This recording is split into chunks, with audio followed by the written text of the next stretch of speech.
einhvern forréttinda píramída og að við að vera miður okkar út af einhverju amerískri þrælasögu. Það er bara, nei, takk. Nei. Skilur, sem tekur ekki einu svona marka á þrælasögu Ottomanveldisins og hvernig þeir voru að vana þræla í sínu landi til þess að þeir myndi ekki fjölga sér. Og við með einhverju bandarísku samhengi sem að gera þetta, jú, vissulega í 200-400 ár. En þá var búið að gera þetta í 1000 ára annar staðar, sko.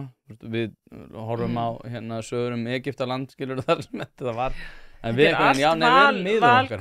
Þetta bara allt svona, það sem kallað cherry picking, þú veist, af sögunni. Þú veist, þetta alveg... Já, líka bara aðflutt bandarísk orðræða. Já, bara bókstaflega. Innflutt orðræða. Já, innflutt fyrir ekki, já. Þú veist, sem hefur í rauninni rosalega litla sögulega þýðingu á Íslandi eða heimfærslu til Íslands samfélags.